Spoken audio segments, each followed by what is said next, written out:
اعوذ باللہ من الشیطان الرجیم بسم اللہ الرحمن الرحیم سورہ جاثیہ کی آخری آیت پڑھ رہا ہوں۔ وَإِذَا قِيلَ إِنَّ وَعْدَ اللَّهِ حَقٌّ وَالسَّاعَةُ لَا رَيْبَ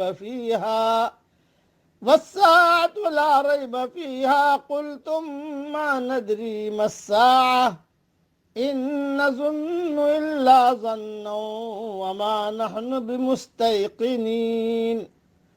اور جب کہا جاتا تھا کہ اللہ کا وعدہ حق ہے اور قیامت میں کوئی شک نہیں، تو تم کہتے تھے کہ ہم نہیں جانتے کہ قیامت کیا ہے، ہم تو بس ایک گمان سا رکھتے ہیں اور ہم اس پر یقین کرنے والے نہیں ہیں۔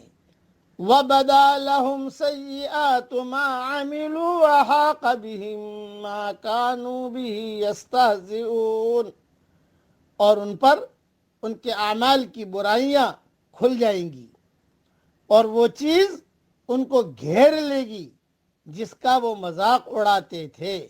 وَقِيلَ الْيَوْمَ نَنسَاكُمْ كَمَا نَسِيتُمْ لِقَاءَ يَوْمِكُمْ هَٰذَا وَمَأْوَاكُمُ النَّارُ وَمَا لَكُم مِّن نَّاصِرِينَ، اور کہا جائے گا کہ آج ہم تم کو بھلا دیں گے جس طرح تم نے اپنے اس دن کے آنے کو بھلائے رکھا، اور تمہارا ٹھکانہ آگ ہے اور کوئی تمہارا مددگار نہیں۔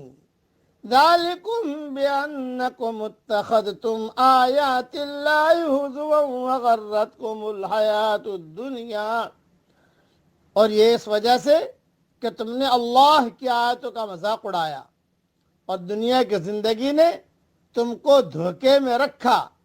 فَالْيَوْمَ لَا يُخْرَجُونَ مِنْهَا وَلَا هُمْ يُسْتَعْتَبُونَ، پس آج نہ وہ اس سے نکالے جائیں گے اور نہ ان کا عذر قبول کیا جائے گا۔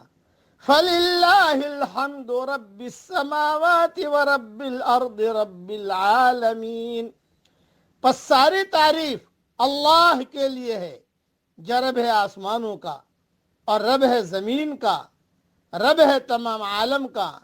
وَلَهُ الْكِبْرِيَاءُ فِي السَّمَاوَاتِ وَالْأَرْضِ، اور اسی کے لیے بڑائی ہے آسمانوں میں اور زمین میں۔ وَهُوَ الْعَزِيزُ الْحَكِيمُ، اور وہ زبردست ہے، حکمت والا ہے۔ ان آیات کی تشریح تھوڑی لمبی ہے، وہ ریاض التفسیر میں انشاءاللہ دیکھ لیجئے گا، صرف ایک حدیث بیان کر دیتا ہوں۔ حدیث شریف میں آتا ہے کہ اللہ اپنے بعض بندوں سے کہے گا، کیا میں نے تجھے بیوی نہیں دی تھی؟ کیا میں نے تیرا اکرام نہیں کیا تھا؟ کیا میں نے گھوڑے اور بیل وغیرہ تیری ماتحتی میں نہیں دیے تھے؟ تو سرداری بھی کرتا اور چنگی اور ٹیکس بھی وصول کرتا رہا۔ وہ کہے گا ہاں یہ تو ٹھیک ہے میرے رب۔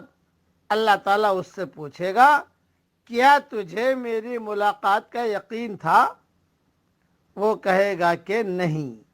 اللہ تعالیٰ فرمائے گا فَالْيَوْمَ أَنْسَاكَ كَمَا نَسِيتَنِي، پس آج میں بھی تجھے جہنم میں ڈال کر بھول جاؤں گا جیسے تو مجھے بھولے رہا۔ صحیح مسلم شریف میں یہ حدیث موجود ہے۔ ایک انسان جب حق کا انکار کرتا ہے تو اپنے انکار کو جائز ثابت کرنے کے لیے وہ طرح طرح کی باتیں کرتا ہے۔ وہ کبھی داعی کو ناقابل اعتماد ثابت کرتا ہے، کبھی داعی کے پیغام میں شک و شبہ کا پہلو نکالتا ہے، مگر قیامت کے دن کھل جائے گا کہ یہ سب مجرمانہ ذہن سے نکلی ہوئی باتیں تھی، نہ کہ حق پرستانہ ذہن سے نکلی ہوئی باتیں ہیں۔ اس لیے اللہ کے احکامات کو پورا کرنا، قیامت کے دن پر یقین کرنا اور اللہ کی بڑائی کو خوب بولتے رہنا۔ وَلَهُ الْكِبْرِيَاءُ فِي السَّمَاوَاتِ وَالْأَرْضِ وَهُوَ الْعَزِيزُ الْحَكِيمُ۔ آمین یا رب العالمین۔ وآخر دعوانا ان الحمد للہ رب العالمین۔